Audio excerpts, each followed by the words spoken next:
रिश्ता क्या कहलाता है कि आज के एपिसोड में जहाँ अबीर हमें फिर से रोती हुई दिखाई देती है और वो हमें एक फ्लैशबैक में लेके जाती है कि कैसे मायरा की कस्टडी 1 साल बाद मायरा की कस्टडी अरमान को मिल जाती है, जिसकी वजह से अबीरा मायरू से मिलने के लिए पोद्दार हाउस चली जाती है। पर वहाँ पे अरमान आ जाता है, जहाँ पर अबीरा बहुत रोती है और रो के गिड़गिड़ाती है कि प्लीज़ उसे मायरू से एक बार मिलने दो। 1 साल हो गया, इस 1 साल में उसने एक भी बार मायरा को देखा नहीं होता है।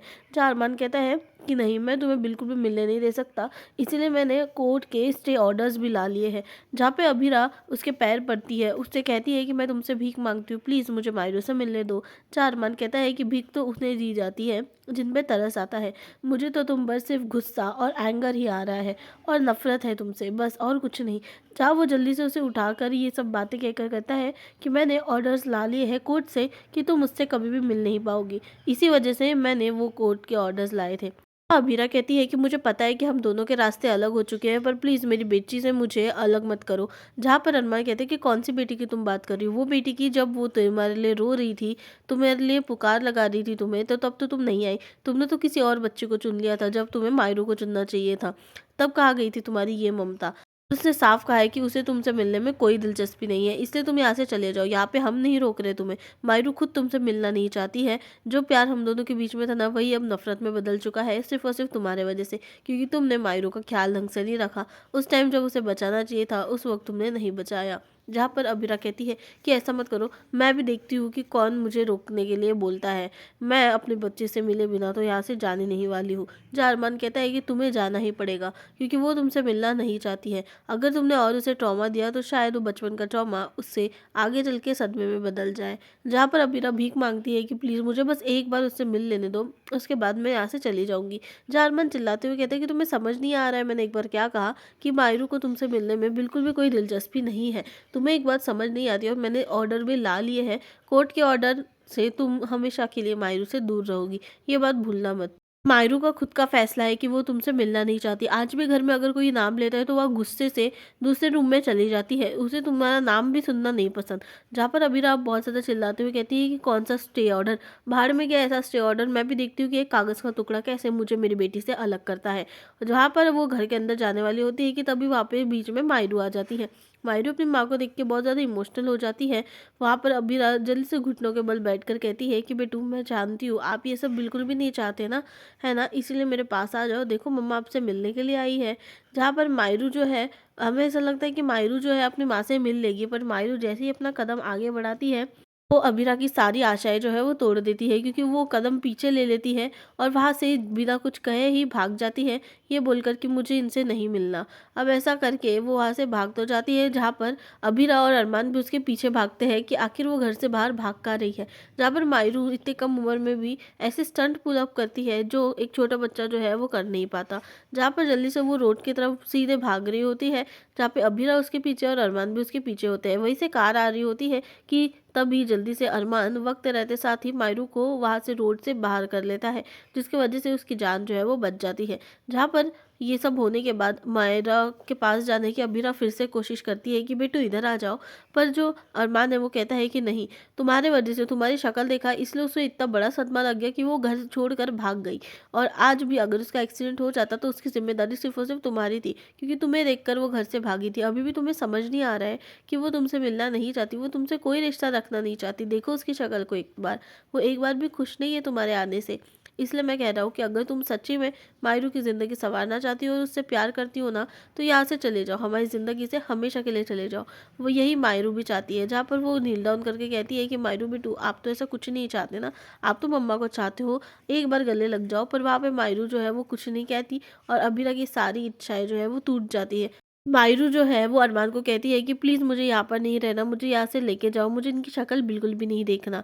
जहाँ पर अरमान जल्दी से मायरू को गोद में लेकर वहाँ से चला जाता है। वहीं पर हमारा फ्लैशबैक जो है वो एंड हो जाता है, जहाँ पर अबीरा कहती है कि ये जो कुछ भी हुआ है बिल्कुल अच्छा नहीं हुआ है। होने के बाद भी उसने हमेशा मायरू से मिलने की कोशिश करी होती है, पर सारी कोशिश नाकामयाब होती है। कुछ महीनों बाद वो फिर से विद्या से बाहर मिलने की गुजारिश करती है। जहाँ पर वो कहती है कि तुम आप यहाँ पर आए, मुझे बहुत अच्छा लगा। तो वहाँ पर जो हमारी अभीरा है वो कहती है कि मुझे सिर्फ एक बार मायरू से मिलना है। जहाँ पर विद्या कहती है कि तुमने देखा ना, तुम्हें पिछली मुलाकात जो हुई थी तुम्हारी, तुम्हें याद ही होगी, और मैं यहाँ पर इसीलिए आई हूँ क्योंकि तुम बार बार मुझे बोल रही थी कि मिलने के लिए। इसका मतलब ये नहीं है कि मैं तुम्हें मायरू से मिलाने वाली हूँ, क्योंकि मायरू ऐसी बच्ची है ना जिसके डॉक्टर ने खुद कहा है, उसके साइकोलॉजिस्ट ने कहा है कि अगर उसे और इस बारे में फोर्स किया गया मिलने के लिए तो कहीं ऐसा ना हो जाए कि वो उसे सबसे बड़ा सदमा लग जाए। तुम समझ रही हो ये बात कितनी आगे बढ़ चुकी है। वो तुमसे मिलना भी नहीं चाहती, तुम्हारे नाम से भी नफरत करती है। ऐसे में अगर मैं उसे बोलूँ कि तुमसे मिलना है तो वो बिल्कुल नहीं मिल पाएगी। तुम चाहती हो कि तुम उससे मिलो, पर तुम्हें पता है तुम्हारे मिलने से कितना नुकसान होगा उसका, ये तुम नहीं जानती, क्योंकि तुम्हारे मिलने से ही उसे नफरत हो जाएगी।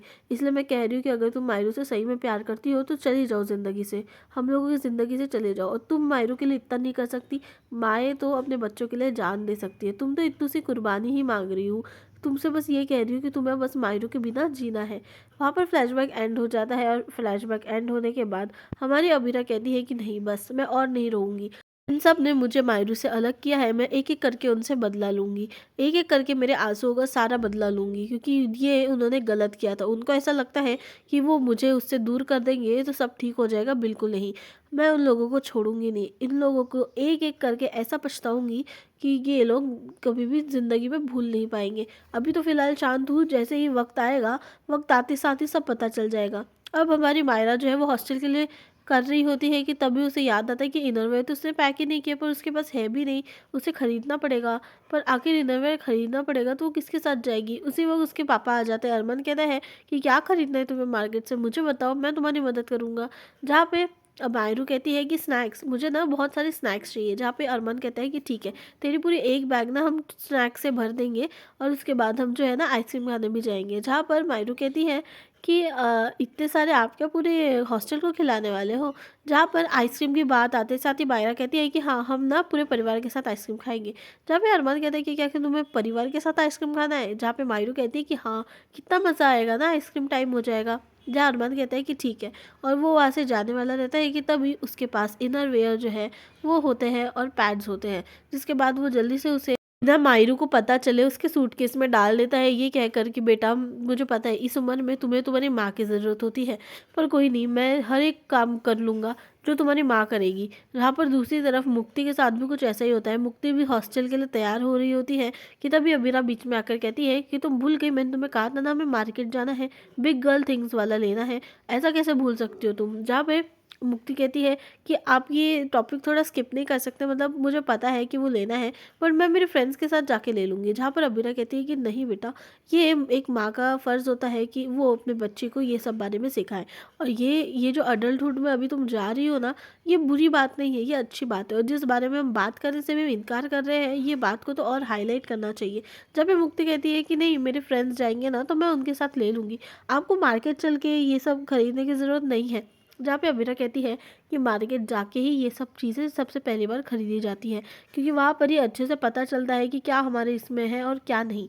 जहाँ पे मुक्ति कहती है कि नहीं ना मम्मा, मुझे ऐसा इसमें नहीं जाना, आप ये टॉपिक प्लीज़ स्किप कर दो ना। जहाँ पे अबीरा कहती है कि जो टॉपिक तुम्हें ऑकवर्ड लग रहा है, असल में हम इंसानों ने ये टॉपिक को ऑकवर्ड बनाया है, एम्बैरेसिंग बनाया है, वरना ये टॉपिक जो है वो नॉलेजेबल है। जहाँ पर मायरू ये सब ऑनलाइन ऑर्डर करने की सोचती है, वही पीछे से पूरी गैंग आ जाती है, जिसकी वजह से फ़ोन नीचे गिर जाता है। अब विद्या के हाथ में आता है, और विद्या कहती है कि बेटा तुम्हें ये सब ना ऑनलाइन नहीं खरीदनी चाहिए, ऑफलाइन खरीदनी चाहिए। जहाँ मनीषा भी कहती है कि हाँ, ऑफलाइन खरीदोगे ना तो तुम्हें बहुत अच्छे से पता चलेगा, क्योंकि ये फर्स्ट टाइम है ना तुम्हारा, और वहाँ पे बहुत कुछ मतलब तुम्हें टेक्सचर पता चलेगा, कपड़ों का सब पता चलेगा, उसके बाद ही तुम खरीद सकती हो। तुम टेंशन मत लो, हम तुम्हारी मदद करेंगे। जहाँ पर ये बात आते साथ ही मायरू इनकार कर देती है कि नहीं नहीं, मुझे तो ऑनलाइन ही खरीदनी है। जहाँ पे तान्या कहती है कि अरे तुम ऐसा क्या कर रहे हो, हम लोग ना सब मार्केट जाते हैं और मार्केट जाके हम लोग सब ये चीज़ खरीदेंगे। जहाँ पे वो मान जाती है। दूसरी तरफ मुक्ति अब अपने मम्मी के साथ शॉपिंग के लिए आई होती है, वो कपड़ों के लिए। जहाँ पे वो इंसान भी उसे अजीब नज़रों से घूर रहा होता है। जहाँ पे मीरा कहती है कि मुझे ये नहीं, मुझे लेटेस्ट वाले मॉडल दिखाओ, जिसकी वजह से मुक्ति थोड़ा एम्बैरेस हो जाती है और वो पीट कर लेती है। जहाँ पर हम देखते हैं कि इतना एम्बैरेसमेंट में भी वो अंकल जो है वो जल्दी से अपने जो काम है वो करते हैं। वहीं दूसरी तरफ मुक्ति को सबसे बड़ा शौक लगता है कि वो चारों आंटियों के साथ आ चुकी रहती है और वहाँ पर सभी लोग, अरे इसका कपड़ा ऐसा है, अरे और कलर दिखाओ ना, ये क्या है, ऐसे कलर कौन पहनता है, ऐसे सब कर रहे होते हैं। जहाँ पर मायरू को बहुत सेकेंड हैंड एम्बेरसमेंट होता है क्योंकि सब लोग उसे देख रहे होते हैं। जहाँ पे अचानक से अब वो वहाँ पे विद्या आ जाती है और विद्या जल्दी से उसको आकर कहती है कि जाओ ये जाकर चेंज कर लो। दूसरी तरफ मायरू जो है वो भी मुक्ति को बोलती है कि जाओ चेंज कर लो, और तभी उसके बाद वो कहती है कि जल्दी करो, हमें आइसक्रीम भी खाने जाना है। मायरू गलती से मुक्ति की जगह मायरा का नाम निकल जाता है, जिसके बाद उसे लगता है कि उसे एम्बेरसमेंट हुआ होगा, तो वो जल्दी से और एक बार नॉक करने की कोशिश करती है कि तभी वहाँ पर कोई आवाज़ नहीं आती। जहाँ पे विद्या कहती है कि जाओ ये जल्दी से ड्रेस जो है वो चेंज करो और तुम्हें पता चलेगा, मुझे भी बताओ कि ये हो रहा है फिट या नहीं हो रहा है। जहाँ पे वो जाने की कोशिश करती है ड्रेसिंग रूम, पर उसके बाजू में ही वहाँ पे उसे एग्जिट भी दिखता है और वो इतनी ज़्यादा एम्बेरस हो जाती है कि वो उस एग्जिट से बाहर चली जाती है। दूसरी तरफ हमारी जो मुक्ति है वो अपने अपने टॉप अटक गया था, उसके चलते जो मायरू की बात कहा था अबीरा ने, उसे सुनते ही नहीं है, जिसकी वजह से अबीरा को रिलैक्स फील होता है। वो जल्दी से अपना शर्ट पहनती है और कहती है कि मुझे, आपने कहा ना आइसक्रीम खाने जाना है, तो ठीक है चलो आइसक्रीम खाने जाते हैं। जहाँ पे अबीरा कहती है कि मेरी जो मायरा है वो भी तो बड़ी हो गई होगी, उसे भी तो ये सब चीज़ों की ज़रूरत होगी। जहाँ पे दूसरी तरफ विद्या जाकर देखती है क्योंकि बहुत ज़्यादा टाइम हो जाता है। वो जैसे ही नॉक करती है तो उसे पता चलता है कि अंदर तो कोई है ही नहीं।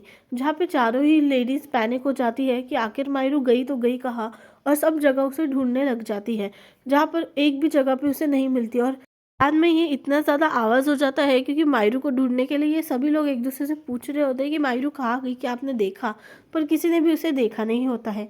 जहाँ दूसरी तरफ अबीरा अपने बेटी अपने मायरू के ख्यालों में खोई होती है कि उसे भी तो अपने मम्मी की ज़रूरत होगी, उसे भी तो ये सब खरीदना होगा, पर देखो ना मैं तो कुछ कर ही नहीं पा रही हूँ। जहाँ पे मुक्ति कहती है कि मम्मा आपको वो पैसे मांग रहे हैं, आप दे दो ना, क्या कर रहे हो। जहाँ पे अबीरा का ध्यान नहीं जाता, फिर अबीरा सोचती है कि अरे सॉरी मैं कुछ सोच रही थी, पर मुक्ति के कहने पर कि क्या सोच रही थी, तो वहाँ पे अबीरा थोड़ी सी थम जाती है। जहाँ पर वो कहती है कि कुछ नहीं बेटू, बस ऐसे ही कुछ सोच रही थी मैं, ज़्यादा ऐसा कुछ नहीं है।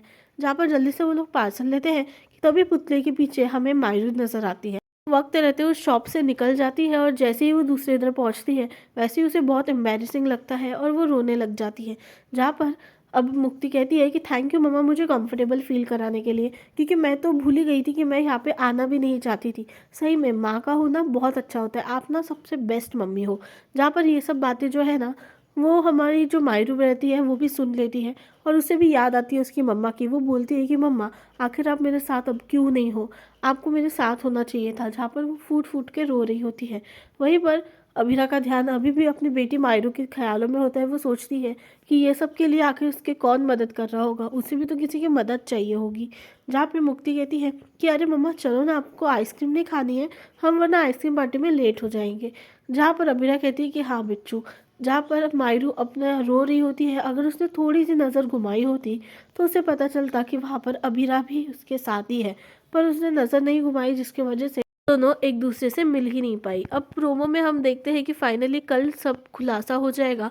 जहाँ तक मुझे लगता है ऐसा कुछ इंसिडेंट हुआ है जहाँ पर वो उसे मायरू की जान बचानी थी, बट असल में उसने मुक्ति की जान बचाई। शायद इसके वजह से ये दोनों का सेपरेशन हो सकता है। तो दोस्तों आपको ये एपिसोड कैसा लगा मुझे कमेंट सेक्शन में बताना भूलना मत। नए होगे तो सब्सक्राइब करना। मैं मिलती हूँ नेक्स्ट वीडियो में।